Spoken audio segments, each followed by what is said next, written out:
а такой-то, такой-то сотрудник у вас числится, мы такие-то, такие-то, открывайте, будем проводить обыск. Особенно важно, сейчас я позвоню в вашу дежурную часть.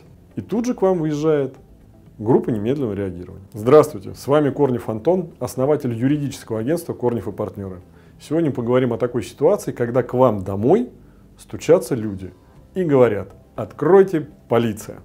Что делать в этой ситуации? Итак, перво-наперво, не стоит им сразу открывать.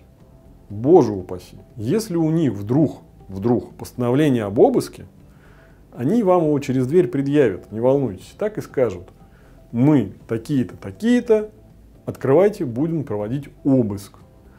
Ваши действия. Вы должны, не открывая двери, спросить у них фамилию, имя, отчество, звание, должность и подразделение. О, как много. Особенно важно подразделение. После того, как они вам это расскажут, вы спокойно говорите им следующее: сейчас я позвоню в вашу дежурную часть. Если там какие-то мошенники или лже-полицейские, поверьте, этого будет достаточно. Если же там реальные сотрудники полиции, они не будут ломать у вас дверь. Они будут стоять и ждать, пока вы действительно не выясните. Это не так долго все. Вы идете, в Яндексе находите дежурную часть конкретно этого подразделения, этого округа, звоните туда и спрашиваете: а такой-то, такой-то сотрудник у вас числится? Если вы получаете утвердительный ответ, надо идти открывать дверь. Если вы получаете отрицательный ответ, то вы оставляете заявление о том, тут же, не снимая трубки, что к вам ломятся какие-то непонятные люди, представляясь сотрудниками полиции, и называют себя другими фамилиями. И тут же к вам выезжает группа немедленного реагирования. Вы об этом можете совершенно спокойно, громко-громко через дверь сказать: я вызвал полицию. Таких сотрудников нет. Зачастую бывает неразбериха. Кто-то что-то не понял, вы не тот телефон нашли или еще что-то. Приедут сотрудники полиции и там на месте разберутся. Если это их коллеги, ничего страшного. Они вам также через дверь скажут: нет, это коллеги, но из другого подразделения, открывайте. Конечно, в идеале, чтобы, например, своего участкового вы знали в лицо. Почему? Потому что обычно такие следственные действия и такие неприятности происходят с участием участкового. Он приходит и говорит: я ваш участковый, здравствуйте, открывайте. Если вы его действительно знаете, уверены, что это он, вы открываете ему дверь. Итак, дальше. Я всем рекомендую, когда вы занимаетесь процедурой выяснения, кто с той стороны двери, какие сотрудники полиции, звонить все-таки по 02, теперь 112. Почему? Запись происходит автоматически.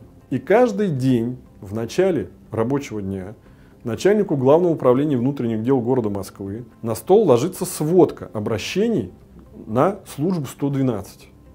А в конце дня что сделано по этим обращениям? И это обращение не потеряется, и на него точно отреагируют. Мало того, оно будет на контроле. Очень рекомендую звонить через службу 112. Итак, вы выяснили, что тот сотрудник, который стучится к вам в дверь, действительно таковым является.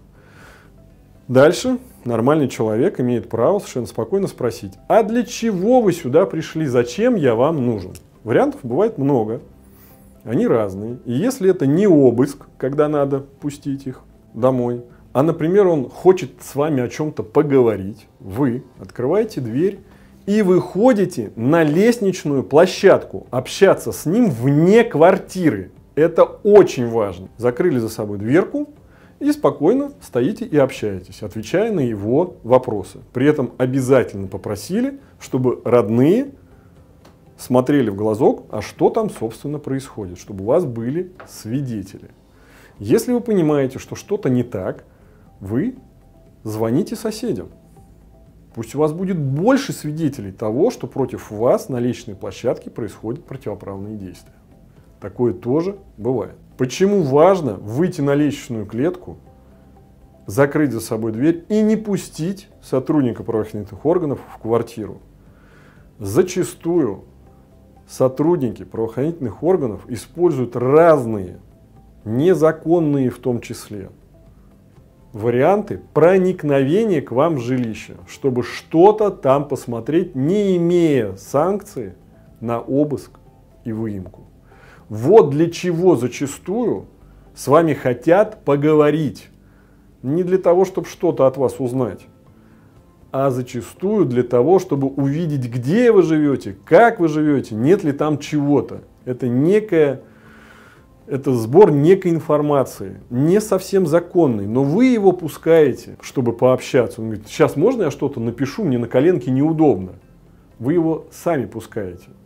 Он не нарушает ничего. Чтобы не было таких уловок, никуда его не пускайте. Неудобно ему, пусть пишет на двери. Папочку с собой берет. Еще раз, если не обыск, не выемка, вы имеете полное право не пустить сотрудника в квартиру. И он это прекрасно знает. Не стесняйтесь, не бойтесь, спокойно, уверенно общайтесь с ним на лестничной площадке. Если же случилась такая беда, что у вас таки обыск, не верьте тем понятым, которых они привели с собой. Заявляйте им отвод и идите к соседям. Как бы плохо вы с ними ни жили, все равно идите к соседям и просите их быть понятыми. Поверьте, в 90 случаях из 100 люди пойдут вам навстречу. Только лишь потому, что эти понятые будут честные, а не какие-то подставные, которых неизвестно где взяли сотрудники полиции. Зачастую, чтобы не морочить себе голову такими проблемами, сотрудники полиции берут своих же сотрудников в штатском и записывают их как понятых. Всем понятно, что такие понятые потом будут рассказывать и какие бумаги они смогут подписать. Да любые, которые им даст следователь. Это очень важно. Не стесняйтесь брать понятыми своих соседей. Оставляйте в комментариях свою почту, кому это было очень интересно. На нее мы вышлем вам простой порядок действий, который я только что рассказал. Советую его распечатать, как это сделал я, повесите у себя на двери. Для чего это нужно? И чтобы вы это помнили, ваши родители престарелые тоже это помнили, дети и жены. Подписывайтесь на всякий случай. С вами был Корнев Антон.